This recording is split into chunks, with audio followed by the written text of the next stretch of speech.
Nah, look, all this stuff about even he wants to conquer all of Ukraine is a bunch of crap. It always was. And you know what? Mearsheimer put this best. He goes, listen, this whole narrative about Putin wanting to recreate the Soviet Union or the Russian Empire is all post 2014. Nobody said that. Nobody wrote that in Foreign Affairs. Nobody was talking about that at Brookings or the Woodrow Wilson Institute or the Atlantic Council or whatever until Victoria Nuland's mess in Ukraine led to the loss of the Crimean Peninsula. And then they needed an alibi.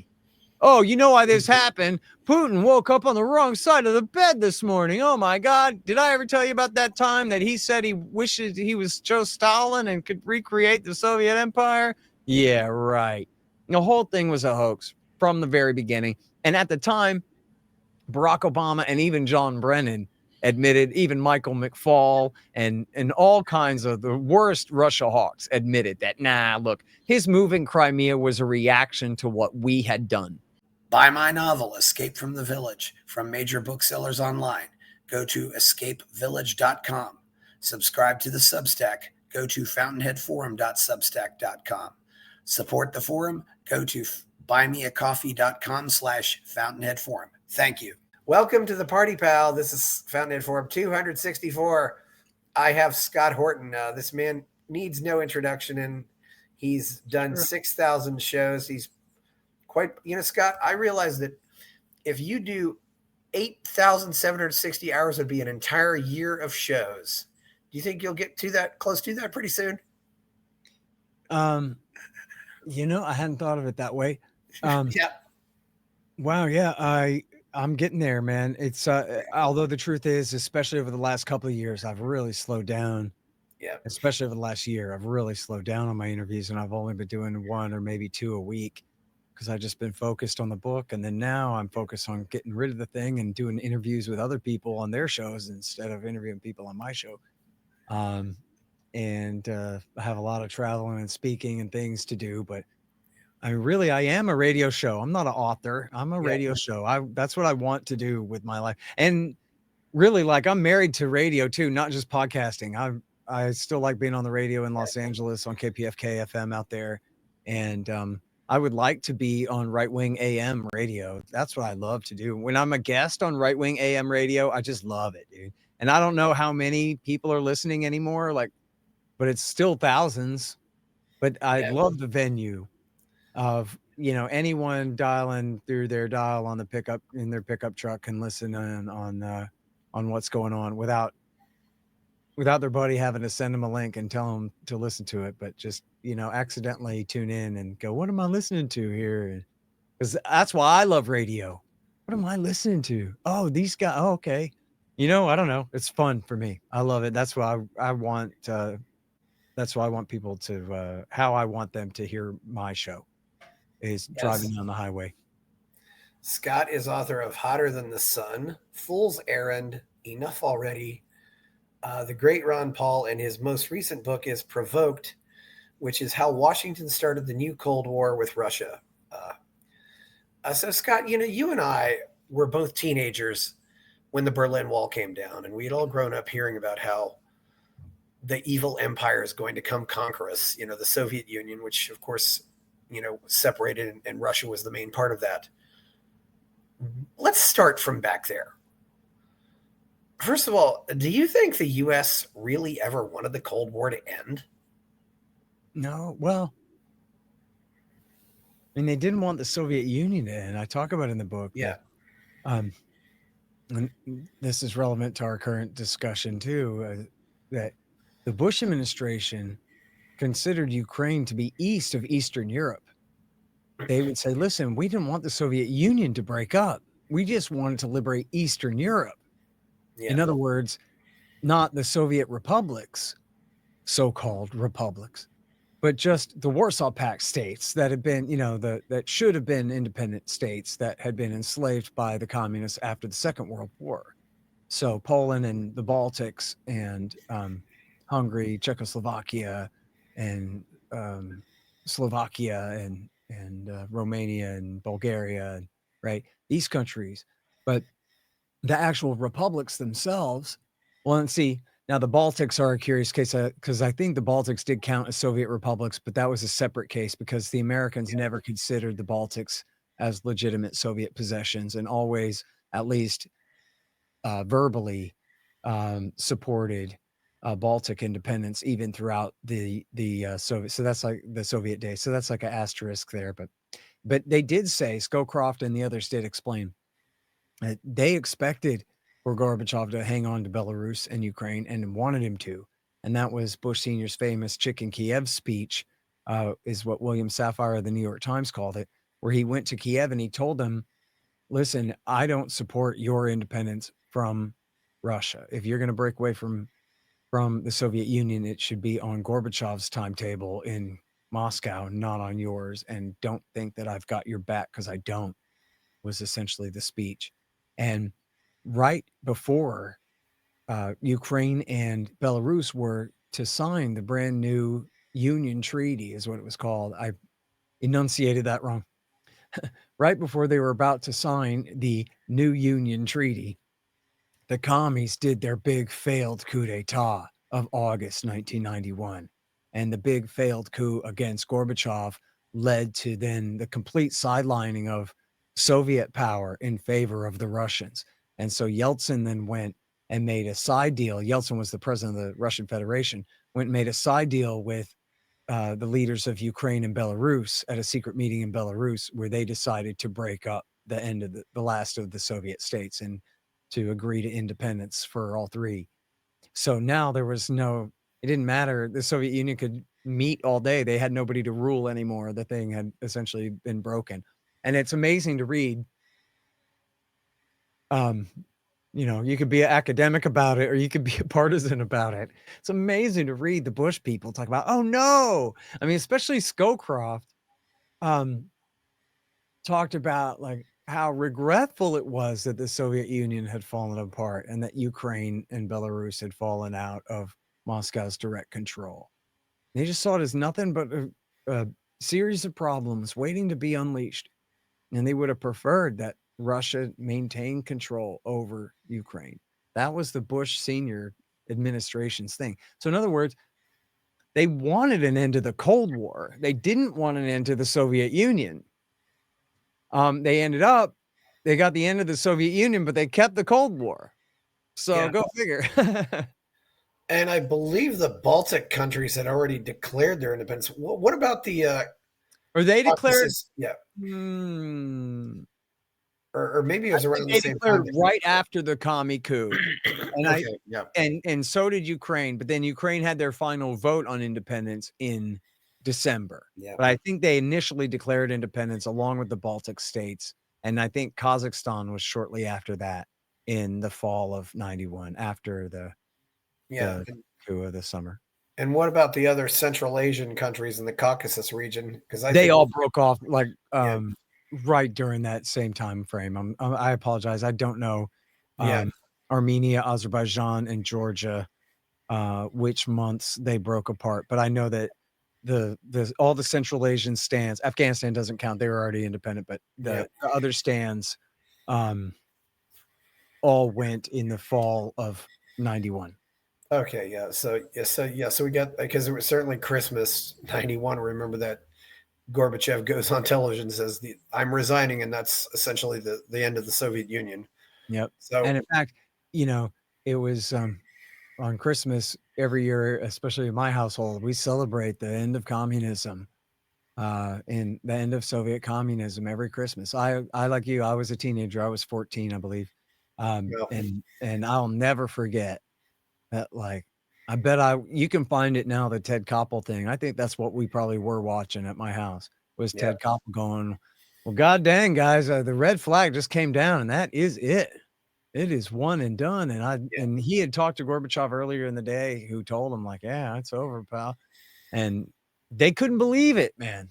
It was hard to believe that the whole thing could unravel in such a way. I was just doing an interview where the guy was asking me mostly about Middle East stuff. And I was talking about how, Al Qaeda in Iraq had grown up as the very worst part of the Sunni insurgency in Iraq War II. But then it wasn't America or even the Shiites who defeated them.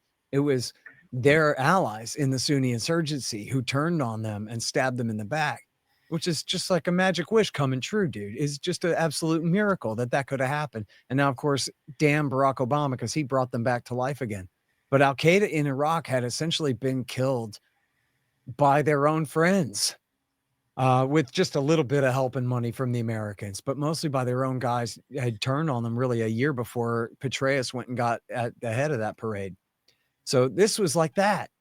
Like, come on, Chris, honestly, you couldn't come up with a scenario where the Soviet Union falls apart in a better way than that.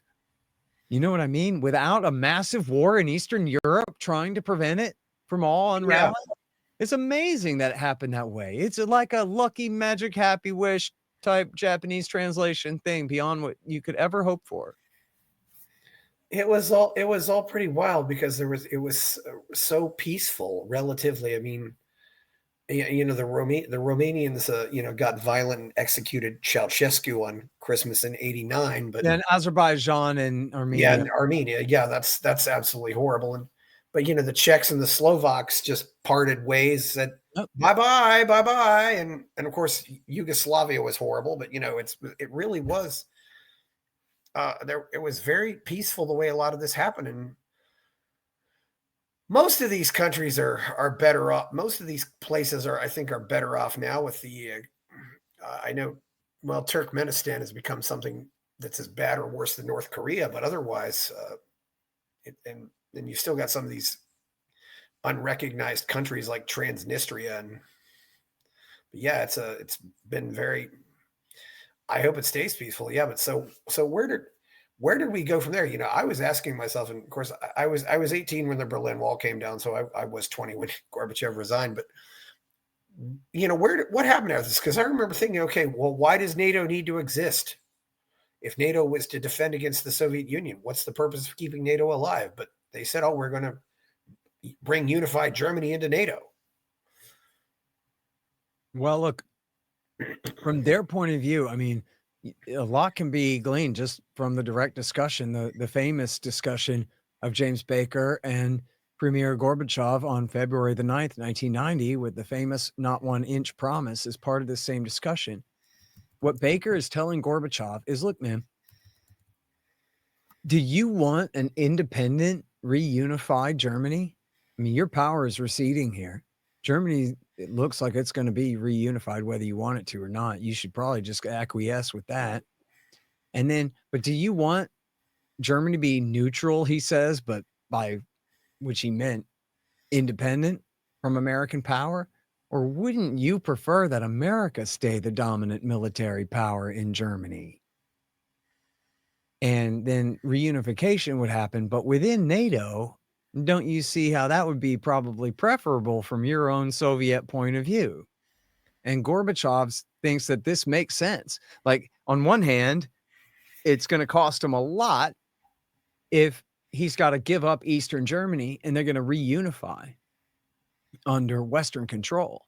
On the other hand, Western control means America, not Berlin.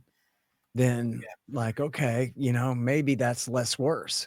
You got to figure the last 2 times they fought, it was the Germans and it was bad. And here the Americans are promising we'll keep them tame for you, right? And so this is part of the compromise of which they allowed reunification. And then Baker had promised that we won't expand NATO into Eastern Europe, meaning like its jurisdiction. And since that didn't, into Eastern Germany, since that didn't perfectly make sense, they said, well, okay, so all of Germany will be part of NATO, but we won't move our military forces into the East. So they were still respecting the promise that they had made originally. And Helmut Kohl, the chancellor of Germany, had repeated the same promise, even knowing that the Bush administration was trying to revise it. He went ahead and repeated the previous promise that NATO's jurisdiction will not even include Eastern Europe. And it was on the basis of that promise that Gorbachev agreed to reunification. And then Helmut Kohl went right out and announced it at the press conference right there. Not that the Soviets had signed a treaty saying it. It was just he agreed, and that was good enough. And it was based on that assurance. So that was the famous, not 1 inch promise there. But it also goes to show the American priority was, and this is what H.W. Bush is talking about. You know, Gorbachev has already agreed, but now they're like kind of trying to revise it and saying, well, geez, I don't know. I'm not sure if we wish you would stay in NATO and this and that. And so Bush starts ranting at Cole. They're at Camp David, I think. And he's saying to Cole, look, when you go back there to Europe, don't you backpedal on this. We're not going to let the Soviets clutch victory from the jaws of defeat. We won, they lost. That's it. And that's what Bush Sr. says to his instructions to Helmut Kohl is, we'll have no more backing down from you, pal, on our stance here. And so, you know, Chris, if the empire is Joe Biden personified, or he's the personification of it, I guess I mean to say, then this all makes lots of sense. And of course, he was in the Senate the whole time and was a proponent of NATO expansion the whole time, claims to be a genius who understands Russia the whole time, and yet also is a complete dimwit and a conventional wisdom repeater and a historical analogy desperate reacher for her, and a pompous ass who believes always that he's right. Like, just think of any scene you've ever seen of Joe Biden in the Senate saying things. Ain't never been a son of a bitch more sure of himself than Joe Biden. He knows he's right always, but he's just not. He's never right. But that it's not just a cop-out to say that he and most of the rest of these goons think that they are doing a good job saving the world from itself. And they have to hold everything together. That if it wasn't us, it would be somebody else, somebody worse. And so it has to be them. And that self-righteousness, it's also like, you can't turn it off, right? Like once you've already kind of bought into your own morality tale about how you're Superman and all your enemies are Lex Luthor, if not Adolf Hitler himself, and you're always David Petraeus, the hero or whatever, then how do you break out of that? You don't. And look at our history just in our current, since the Cold War, what we know of how everything has played out. Just as George Kennan would say, whenever they, meaning the Russians, or in other cases, the bin Ladenite terrorists or whoever, when they react, then all the people who said, no, don't worry, it won't be a problem, will say, see, that's why we have to do this. It's because of the problem that they themselves just caused with their stupid policy that they said would be fine. And that's exactly what's happened with the war on terrorism. And it's exactly what happened with the war with Russia and Ukraine. Is they said, as Madeleine Albright put it, look, yes, NATO expansion drives the Russians crazy and they might react and do something crazy. But hey, if they do, at least we have NATO. So it's this perfect circular argument, self-justification that, look, if the worst of our predictions of the consequences of our behavior come true, well, at least we have the thing that we did that caused the problem in the first place, right? In other words, if I show up at your house with a gun and then you come outside with a gun, well, hey, at least I have a gun. But that's completely crazy when I'm the one in your front yard, you know? It is crazy. Yep. I'm not related to James Baker. He was the Secretary of the State at the time. Kohl was the Chancellor of Germany. And of course, this also was a little different time too. Germany was still using the Deutsche Mark. France was still using the franc. So it wasn't quite the unified Europe that we might know now. So then and then of course at the time, the breakup of Yugoslavia is happening. And, and that was really the first time NATO ever went on the offensive. Right. And they said at the time, out of area or out of business, we have to find something to do. We need busy work. Oh, no. It's like the report from Iron Mountain, right? Like the crisis of peace. Oh, no. What are we going to do if everything in Europe is copacetic and nobody's fighting about anything and we don't have anything to fight about? Oh, hell, that would be a real problem. And so it started with the Germans, and I got it from the best insider sources describing the thing, that Hans Dietrich Genscher, the same guy who promised not to expand NATO into Eastern Europe, far above and beyond what Baker had promised. Well, the same guy had opposed Iraq War I, but then he'd been embarrassed by that because supposedly Iraq War I was just great. And you looked bad. Remember, John Kerry and Dick Gephardt and Bill Clinton and other Democrats who had opposed it in America were humiliated by that. And so I think Joe Biden had even opposed it. And this was something they needed to try to make up for, being hawks now. Well, this is the same thing with Genscher. Genscher needed something big and important to do. So what he did was, I don't know if he just took it upon himself exactly or got the president, whatever, but he ensured that Germany would recognize the independence of Slovenia and Croatia. Yeah. In order at the beginning of the breaking up of Yugoslavia. And then this is again all tied up with NATO and American dominance in the region. America had been distracted by their stupid Iraq War I. Now they're trying to refocus back on Europe again, and the Germans are out ahead of them. And so you see how this has nothing to do with the people of Yugoslavia, by the way, Yeah. right? They have to do something to catch up with the Germans. So they recognize the independence of Bosnia, and they encourage the Muslim government of the supposedly rotating shared power coalition government of Bosnia. That's not quite working that way. They encourage them to declare independence, knowing that it'll cause a conflict, and then encourage them also to unsign a peace deal that they had already signed, the Lisbon deal, which would have not allowed the Bosnian Serbs to remain in Yugoslavia, but at least given them enough independence that they wouldn't have anything to fight about in the new Bosnia. And the Serbs had agreed to it. The Bosnian Serbs had agreed to it, and the Muslims had agreed to it. And then the American ambassador, George Zimmerman, is it George? I'm sorry, I have his book. Whatever. Idiot Zimmerman told him, George Zimmerman was also the guy who shot Trayvon Warren Zimmerman. Forgive me. George Zimmerman is the founder of the Men's Warehouse, right? You like the way you look. I guarantee it. Well, no, George Zimmerman was the guy who shot Trayvon Martin. I don't know if that's another Zimmerman. Yeah, Warren. Oh, Zimmerman. yeah.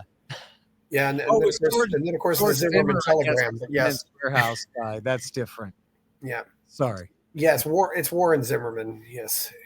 Yes, Warren Zimmerman, and he ruined U.S. ambassador to Yugoslavia. Yes. It's the same thing that Ambassador William Taylor did under Donald Trump, is told the Ukrainian government not to implement the Minsk II peace deal. And when the Germans came up with a solution to a new order of operations for implementing the thing, he discouraged them from going along with it. Yeah, but Russia was always very sympathetic to Serbia. Yeah. Serbia, and Russia has generally always been, it looks like they've always been really sympathetic to these Orthodox countries. And Serbia, is very Orthodox. They use the Cyrillic alphabet like the Russians do. So, I think that maybe started to put Russia on the defensive a little bit. Oh, and by the way, George Zimmer was the founder of Men's Warehouse. I said that. Yeah, Zimmer. Thanks for looking that up and making sure. Yeah. But yeah, no, I'm sorry. I lost my train of thought on the George Zimmer thing. Yeah. The breakup of Yugoslavia, where were we? Forgive me. We're on the breakup of Yugoslavia. The Slovenia. Oh, you're talking about the Russians. I know what I was saying. But then, Serbia versus Croatia versus Bosnia versus Muslims versus Orthodox versus Catholics, it's right. And America is siding against the Serbs. And then this is especially true in the Kosovo War, where, the Bosnia War, they had some kind of UN mandate to implement this force and some agreement with the Russians and this kind of thing. In the Kosovo War, it's just completely over Russia's dead body. And they launched it 3 weeks after they had finally done the ceremony inducting Poland, Hungary, and the Czech Republic as the first new members of NATO. So they're saying, listen, you have nothing to worry about. This is a defensive alliance. We're expanding it, sure, but it's not like we're threatening you with it. We would never launch a war. And then they launch a war 3 weeks later with no authorization from the Congress or from the UN Security Council or anyone else, just on Bill Clinton and Wesley Clark's whim and no other authority. They launched the war. And the Serbs, by the way, had rescued 500 American pilots in World War II, had fought bravely on the side of the Soviets, or I guess tangentially allied with the Soviets against the Nazis, and allied with the Americans against the Nazis in the Second World War.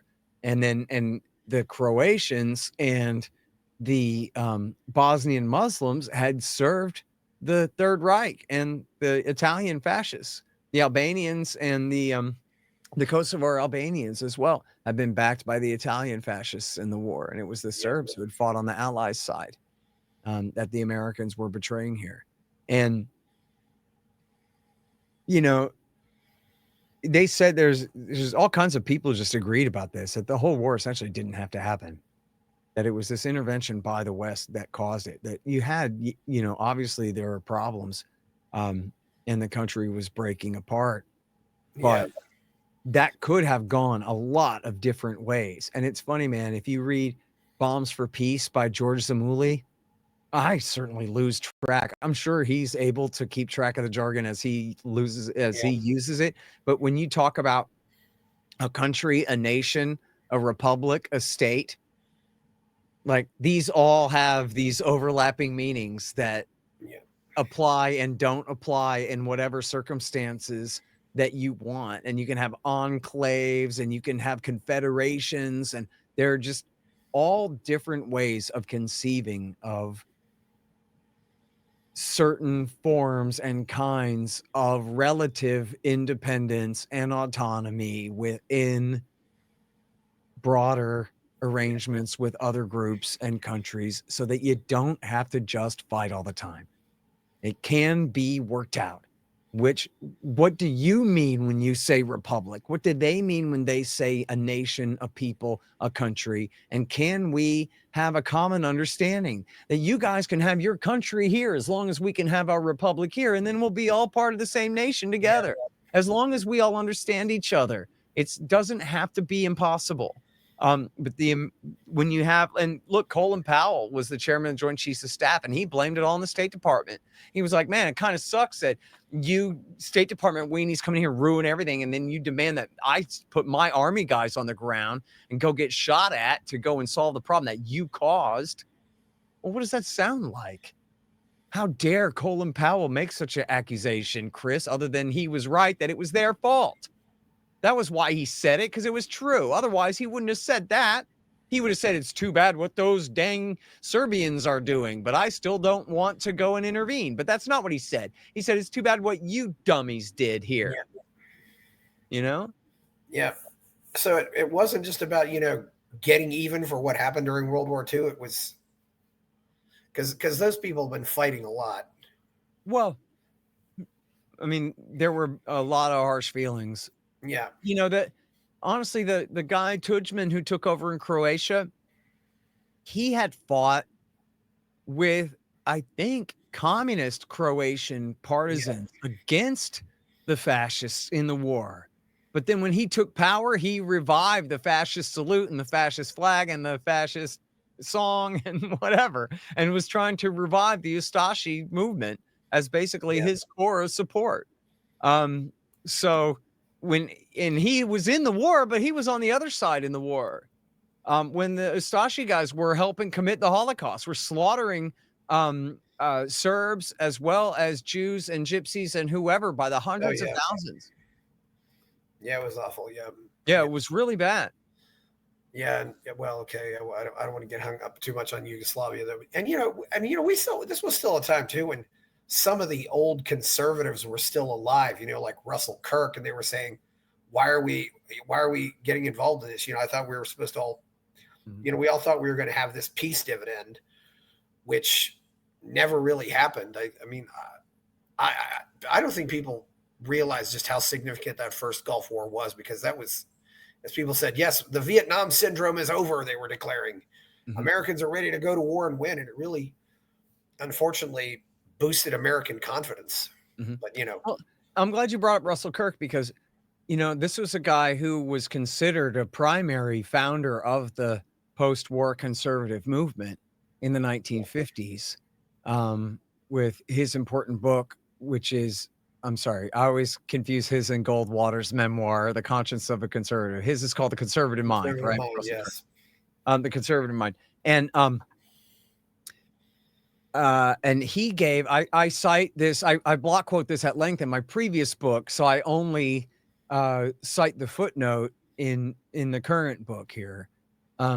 But in my previous book, I have a extended quotation, but anyone can find it. It's a speech that he gave in the middle of Iraq War I at the Heritage Institute, or Heritage Foundation, forgive me. yeah, And he's saying we should not be doing this. And already I hear calls for a permanent garrison in the Middle East and all of this stuff. And he's saying America cannot afford the burden of empire, and this is not the route that we should be taking. And he wrote in a letter to Lew Rockwell that George Bush Sr. should be hanged on the White House lawn for his betrayal of the new peace at the end of the Cold War and embarking on the American empire in the Middle East in Iraq War I.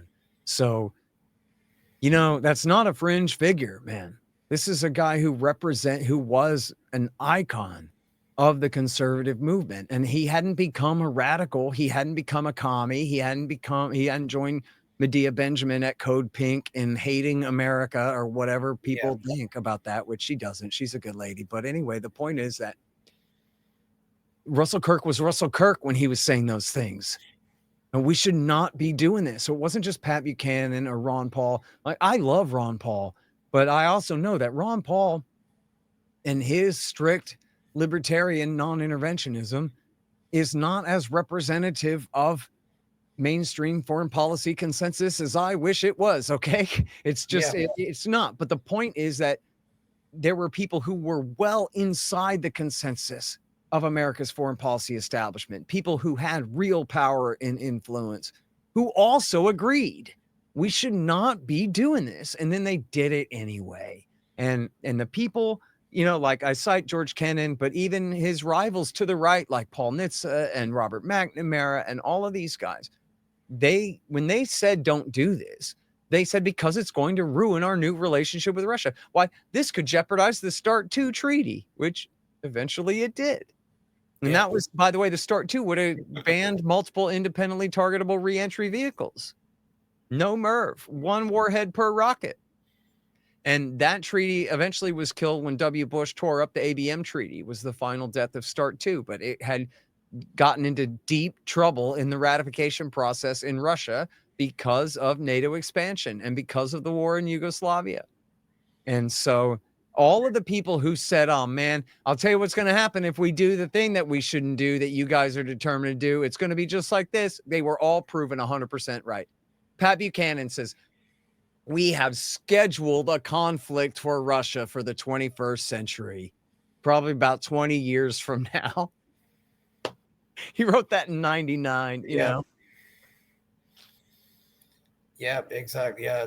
It's funny how that went. And then, so after the war over, you know, and at the time, it seems like things were still somewhat people. I knew people who visited Russia, but also Russia opened up though, and a lot of the really talented people started leaving. And then, you know, around 99, Putin takes over, and, you know, what happens after this, you know, after that?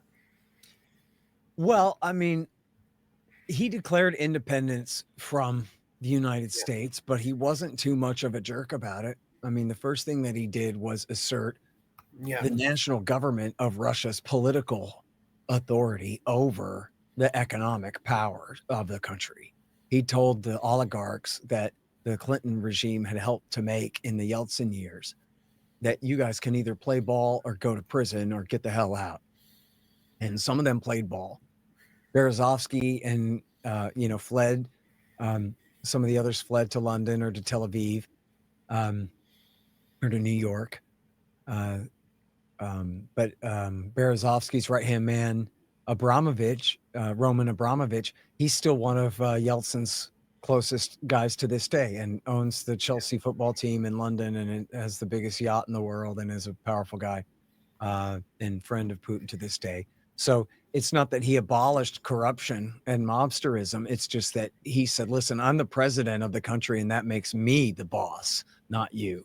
Yeah. And so some of them, went along with that. And frankly, like, he regularized their corruption. It had been, it's almost like the Taliban taking over after Gulbuddin Hekmatyar. They're like bringing some stability to the land after just these marauding lunatics. And so in that analogy, Putin is Mullah Omar, right? Putting an end to the worst excesses and regularizing control over the country. And then W. Bush does him the favor of tripling the price of gasoline by invading Iraq, or tripling the price of a barrel of oil. So that really did wonders for the economy, helped him to really build it up. And the guy understands market capitalism enough to want to see it work, and it did. He also thought that he could suck up enough to Bush that we could have something like a regular relationship between our two countries. But it just didn't work.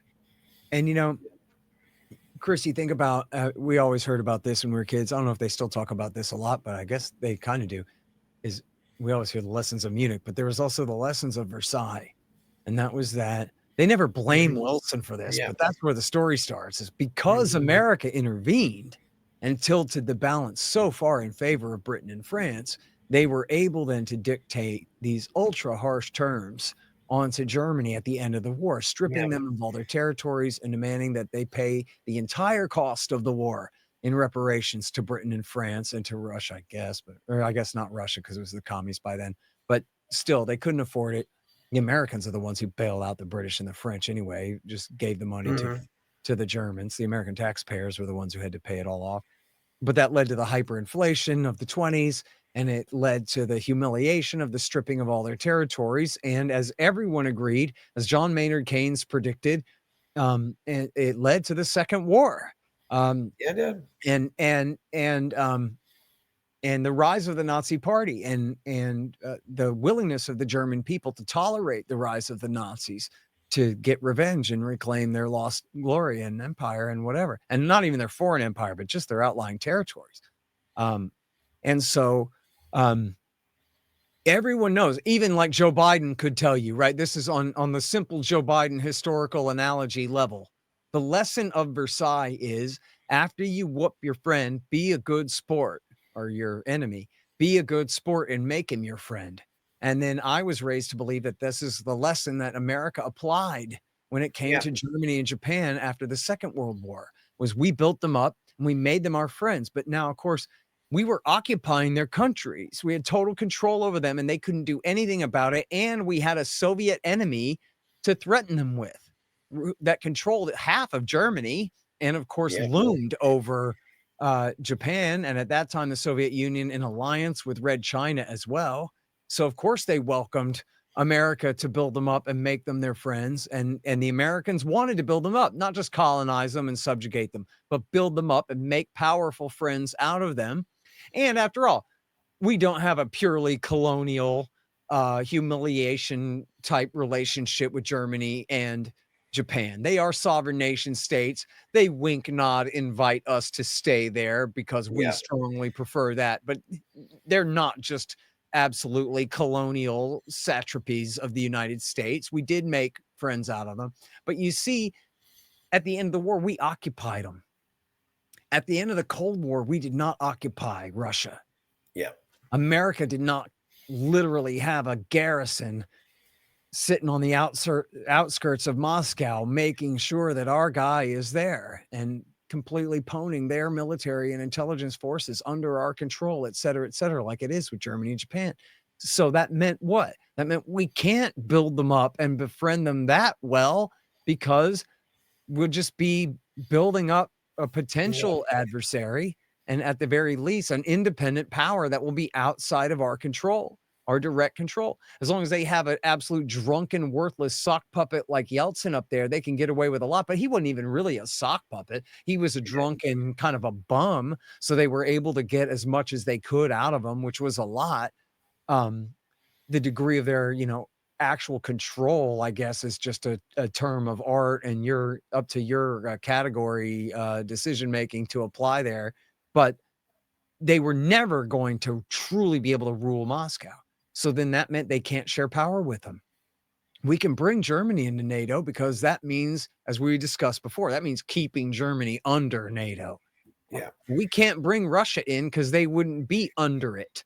They would just be a partner with us in it, and they would have too much of a say and too much separate and different interests than ours. And so from the American point of view, the lessons of Versailles, they just can't apply here. They'll give lip service to them, but they can never truly make a friend and a partner out of Russia because they don't completely pwn their entire ass. And that's the only way that they'll roll. Same thing with Iran or anybody else, North Korea. And so that's why W. Bush just could not really, he can strike up a personal friendship with Putin, but he could never strike up a real security partnership with him because that would be at the expense of American power and influence. And really, I mean, Bush inherited an extremely hawkish policy from Clinton anyway. The Clinton government had decided it is a matter of national security that we must prevent Russia from controlling the preponderance of the oil pipelines coming out of the Caspian Basin. It is a national security emergency that we build the BTC pipeline across Azerbaijan, Georgia, and Turkey to bypass Russia and Iran, for that matter, in order that we can get this oil to market without the Russians getting a cut. And for that matter, we'll even support the Chechen jihadists as long as they can keep the Caucasus, the Northern Caucasus, roiling in violence. And so essentially unavailable to reopen old pipelines or build new pipeline routes through Chechnya or Dagestan into Russia from the Caspian Basin. And they're willing to go to extraordinary lengths. I mean, that was the policy of high treason, really backing the bin Ladenite terrorists in Chechnya that W. Bush inherited when he was inaugurated in 2001. Bill Clinton had already been up to that for a long time, which goes to show the lengths that they would go. And you would think, since there's so many Armenian Americans, that America would have a very pro-Armenian policy. You see lip service a lot of times. Nancy Pelosi will, make a trip out there or whatever, some kind of thing. But America backs Azerbaijan. Even when they're cleansing Nagorno-Karabakh of the last of the Armenians, America backs Aliyev because it's all about sticking it to the Russians and making sure that his pipelines go west and not north. Yeah, but we should clarify the BTC pipeline is not the Bitcoin pipeline. That's right. It's the Baku-Tbilisi Jayan pipeline. Yeah. That's what we're talking about there. That's by the way, yeah. Zbigniew Brzezinski, who was personally humiliated by the hostage crisis in Iran and the revolution, he was national security advisor for Carter at that time when all of that went to hell. And yet in the early 90s, he said, you know what we should do? We should be friends with Iran again, and we should build a pipeline across Iran to a terminal on their side of the Persian Gulf. And this would be a good way to warm up relations and become friends with the Ayatollah again. And the Israel lobby vetoed it and said, absolutely not. And so therefore the pipeline could not go through Iran or Russia. It had to go west through Azerbaijan, Georgia, and Turkey.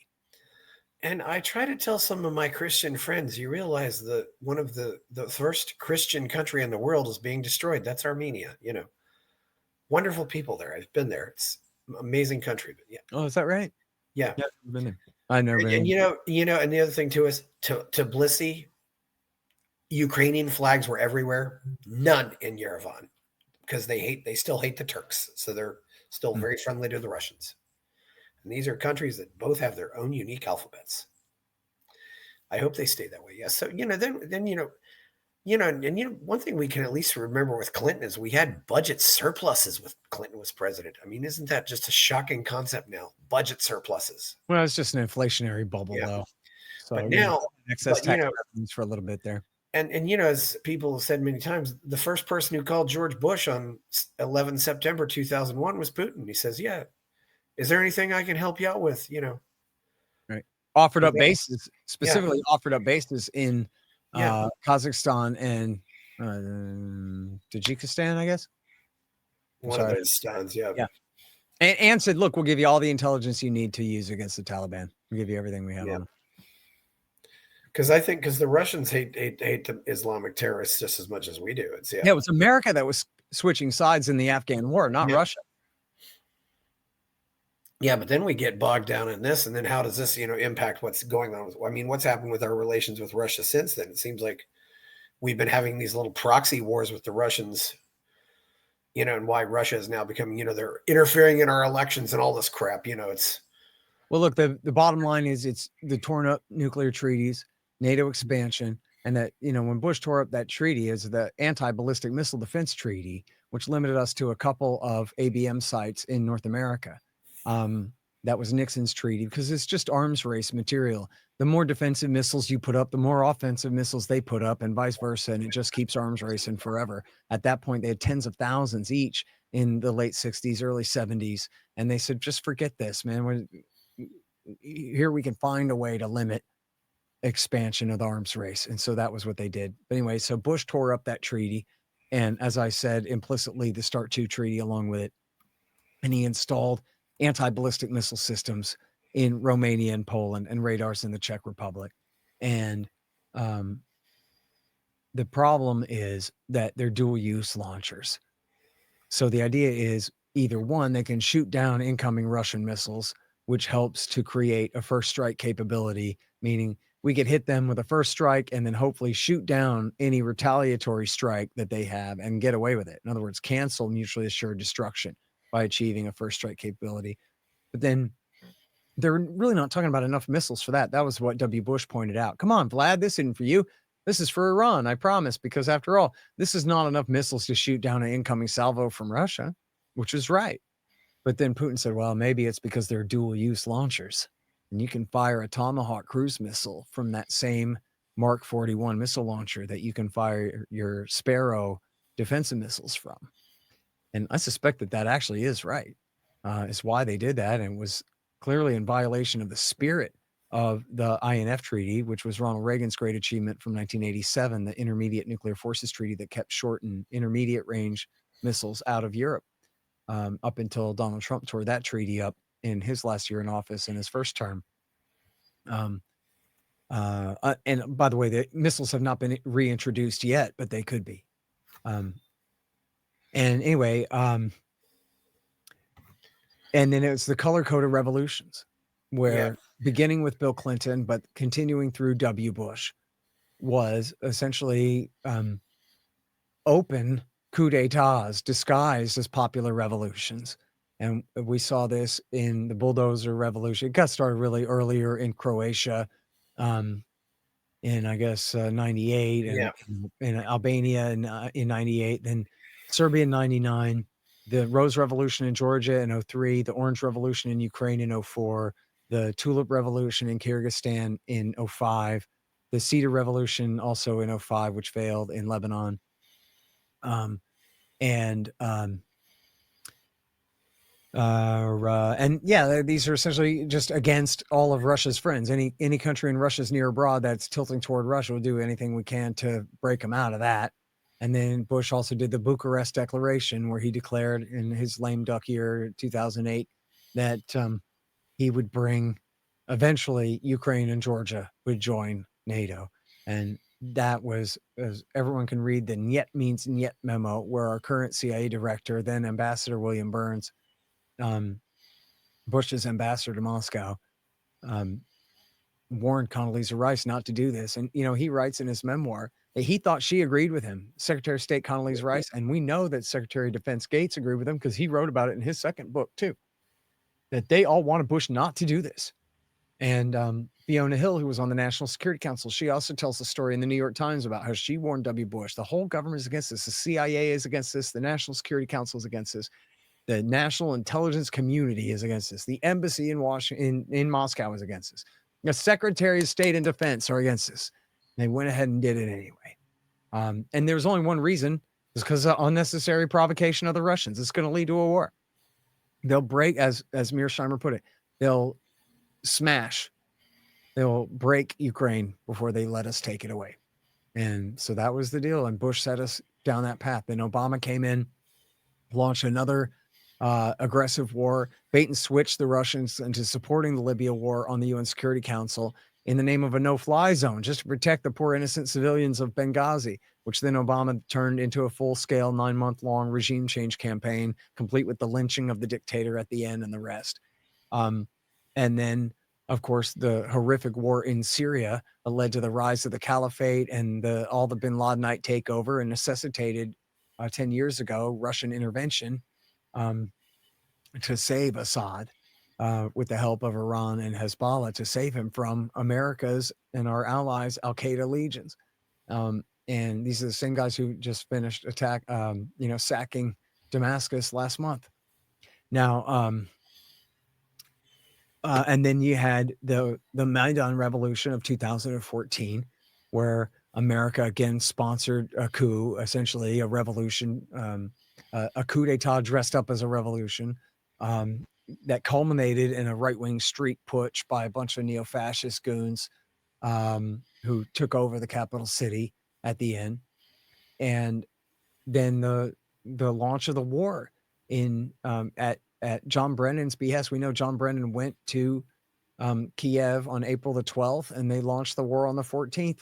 And Forbes magazine said, yeah, we know the covert war has begun. And then it was the overt one started the next day. That was like the 13th. They said that. The next day, they launched the overt war, the anti-terrorist operation, they called it, against the people of the east of the country who were refusing to accept the rule of the new coup d'etat junta that America and their sock puppets had installed in power there. And this is, they threatened to kick the Russians out of their Sevastopol naval base, which led to the loss of Crimea. And then they went to war in the East, and that was the status quo leading up to the Biden administration, because, of course, Trump was completely paralyzed by Russiagate. We can talk about that if you want, but just you can basically skip Trump because it was the status quo held essentially straight through him. And then when Biden came in, the policy was, we'll continue to arm up Ukraine and we'll continue to threaten to bring them into NATO without ever quite doing so and giving them that war guarantee. So we're giving Russia all incentives to attack and no incentives not to, and refusing to negotiate with them in good faith about legitimate points that they had raised. And so it's not to say that Joe Biden gave Putin no choice. I really think that he had plenty of other options he could have exhausted before he invaded. But it absolutely is the case that the situation was created by the United States. And that was the position that they put him in, and that he had then decided to go ahead and fight sooner than later. In fact, I'll just end this part with telling you about an article by a journalist named Zach Dorfman in Yahoo News. Right at the dawn of the war in 22, he had a great series about the CIA in Ukraine. And he talked to some of these CIA officers whose job it had been, it still was at this time, this is before the war. Pretty sure this is still in January. And they're in charge of bringing in the weapons and distributing them. Right? They're the American CIA guys on the ground receiving the weapons and passing them out to the Ukrainian forces. And they tell Zach Dorfman that they told their bosses at Langley to tell the politicians in Washington, this isn't working. This is a bad idea. And that essentially we have calibrated our weapons deliveries poorly. And what we're doing is we are not deterring Russia. We're provoking them. We're not arming up Ukraine so heavily that Russia will be afraid to invade now. We're arming them up so heavily that Russia will now seek to invade, to go ahead and do it now before it's too late, before we've armed them up enough that they actually are deterred. And so we are now essentially forcing the issue on the side of the Russians. And that's the CIA talking, Chris. And that means that I'm right. See, ultimate confirmation bias, dude, is the goons themselves say, Horton is right. We miscalibrated our calibration. We thought that our threats would warn the Russians not to do it when no, we were making them decide that they better do it now, not later on. Yeah, Scott, I've listened to some of your debates, and you really, really hate these people, don't you? What, the government? Yeah. Yeah. Well, I they mean, burned the Branch Davidians oh, I to know. death. Remember that? Yeah. And what they're doing, it's easy to understand why. It's, I do hate them. I do hate Yeah. them. Look, and people would say, remember this from and I guess they still have this now, but it was invented in the Bush years, the W. Bush years. People would say, you just hate Bush. You have Bush derangement syndrome. That's where it comes from. Yeah. There wasn't any Clinton one. That was the derangement syndrome thing was coined for W. Bush. But you see what a cop-out that is? You just hate Bush? Like, how dare you build in so many pregnant assumptions into the word just? Mhm. Oh, I hate W. Bush for no reason? I hate him first, and now I'm in search of reasons to hate him? Are you sure? What a bunch of crap. What a load of crap that was. Oh, Chris, you just hate the ATF. Yeah, that's because they murdered my friend's dog. What are we talking about here? Yeah. I just hate them? I hate them because of the things that they did, the horrible, evil, sinful things they did with my money in my name, causing terrorism against my people, destroying my country. Yeah, I hate them because I'm better than them. They're beneath me, and yet they're my overlords. They do everything wrong. Everything.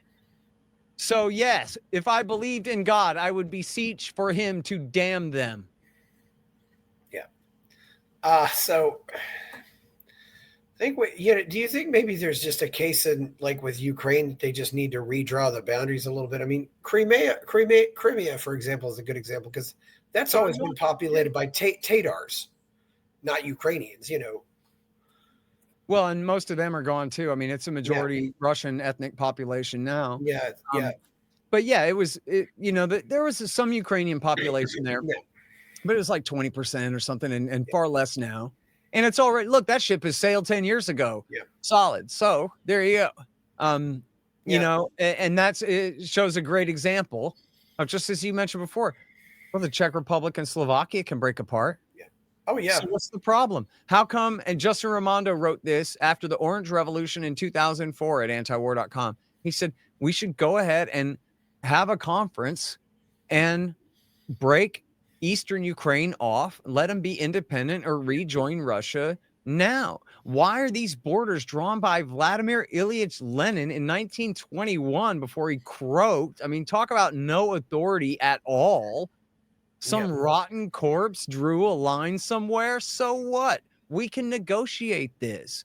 This is the problem. Murray Rothbard talks about this in For a New Liberty.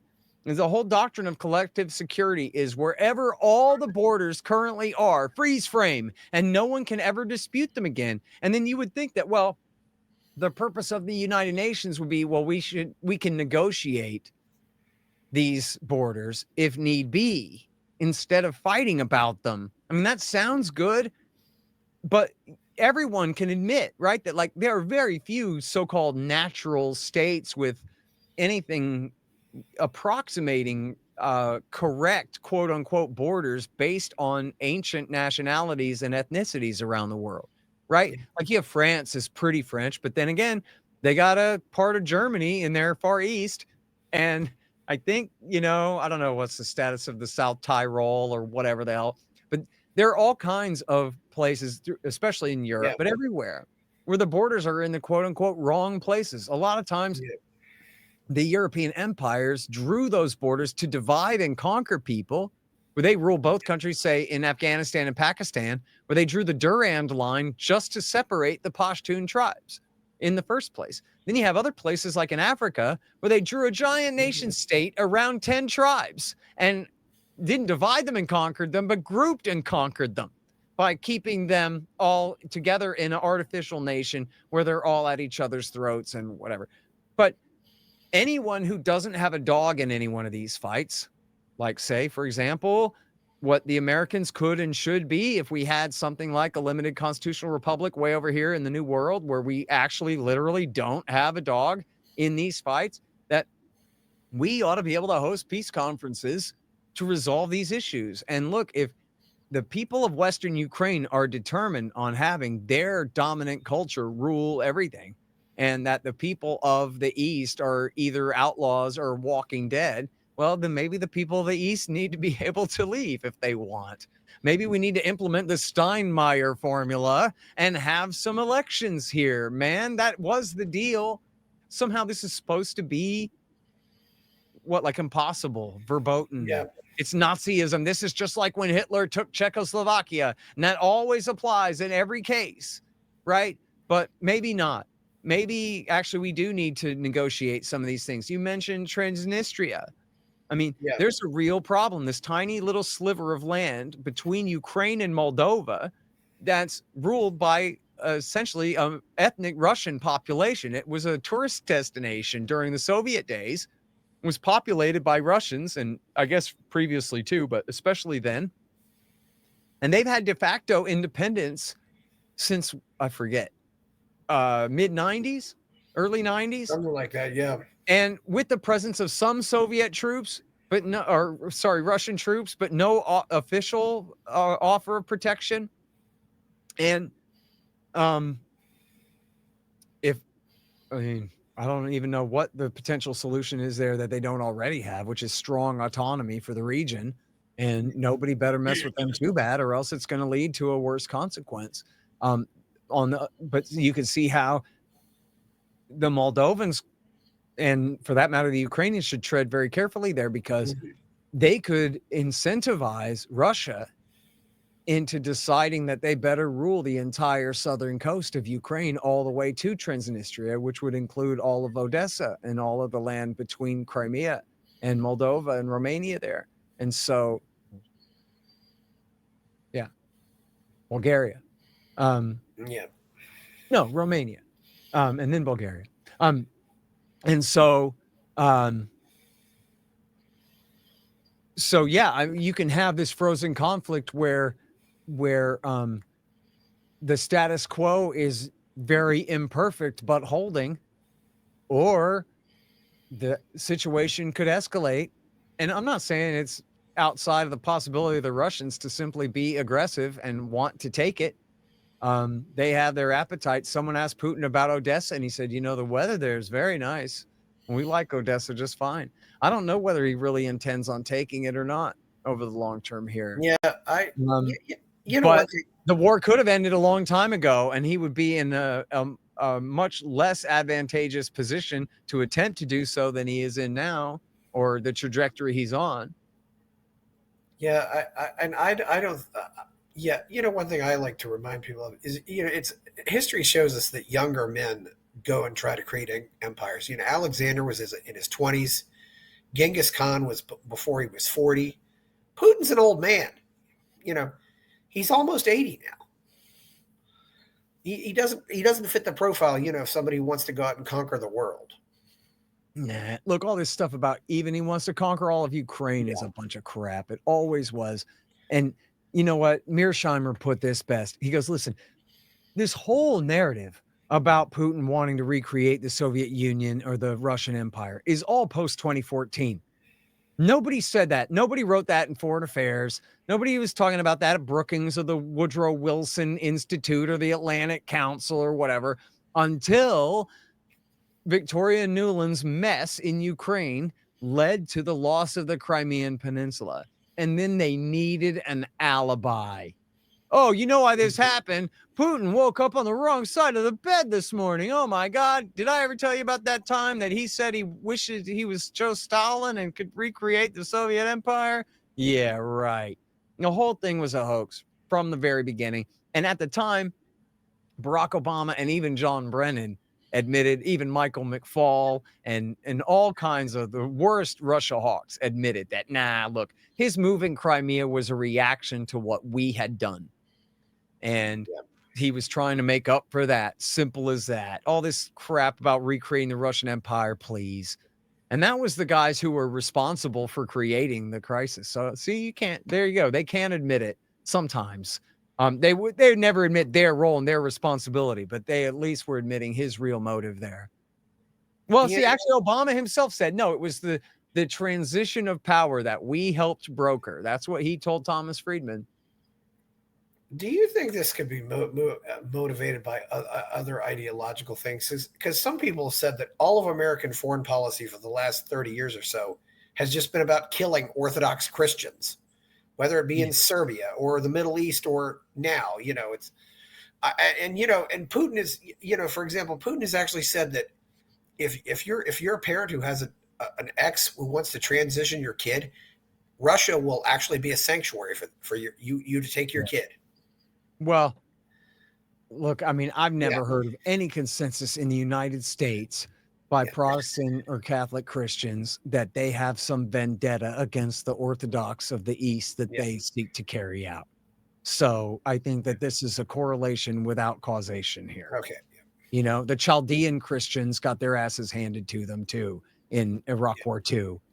And so did the Marsh Arabs. So did a lot of people. You know what I mean? Oh, yeah. Yeah, but no, in the United States, look, I'm not all plugged into all different Protestant communities, but I have never heard of such a controversy as American Protestants or Catholics having some eternal vendetta against the Eastern Orthodox. They hate the Russians because they're leftover Cold Warriors. The baby boomers are just used to hating the Soviet Union and the old Cold War. And the Democrats and all the secular humanists who want to transition their children or whatever, they're all still worked up about Russiagate. And, they're all their paranoid, pseudo gay McCarthyism of the first Donald Trump era there. But none of that's real, right? All that's just, well, yeah, it's an excuse. I begin the new book. I have a quote from General H.R. McMaster's wife, Katie. She told him, "You're just angry that you don't have an enemy anymore."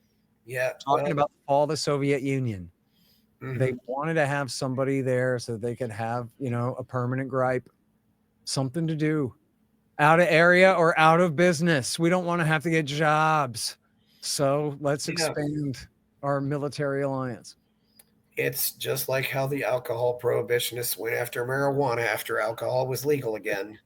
Yep. They needed to find something to do. Yep.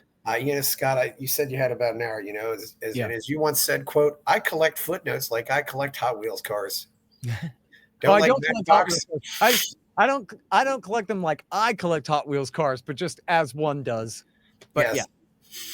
Yeah. Well, you've certainly done a lot of good work out there. It's I'm glad I finally got you on here. How do you think we get out of this? Oh, I don't know, man. I'm really a Ron Paul guy, Art. Yeah. And so I settle on you just do your best, keep telling the truth, and hope it catches on. Sorry, I didn't mean to lose my voice. You can mute yourself. Is the cedar fever starting to hit you? It's certainly starting to get me.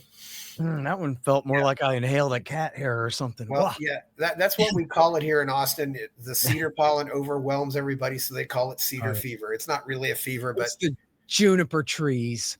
Yes, here's the genocide capital of the world. That's what we should do. We should bring the IDF to Texas and force them to genocide the juniper trees, but they don't get to keep the land though. Well, it's just like how when Napoleon we should leave them there. We should just have American Marines do it. It was like when Napoleon tried to take back Haiti and they all got malaria. Yeah, that's funny.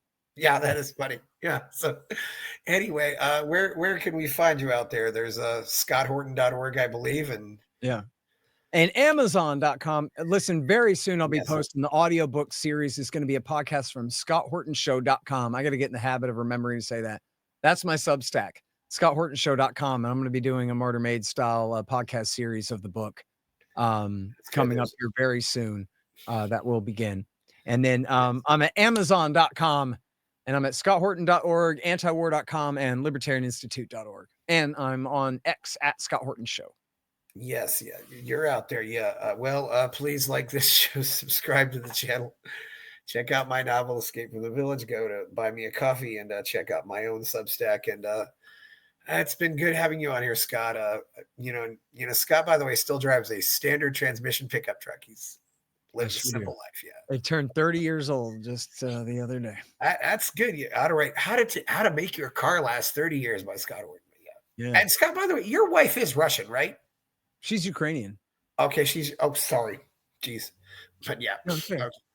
But you do have a stake in this. I think that just makes a difference, obviously. Yeah. So okay, well, thank you very much, Scott Horton. I'm Chris Baker. We're out. Buy my novel, Escape from the Village, from major booksellers online. Go to escapevillage.com. Subscribe to the Substack. Go to fountainheadforum.substack.com. Support the forum. Go to buymeacoffee.com/fountainheadforum. Thank you.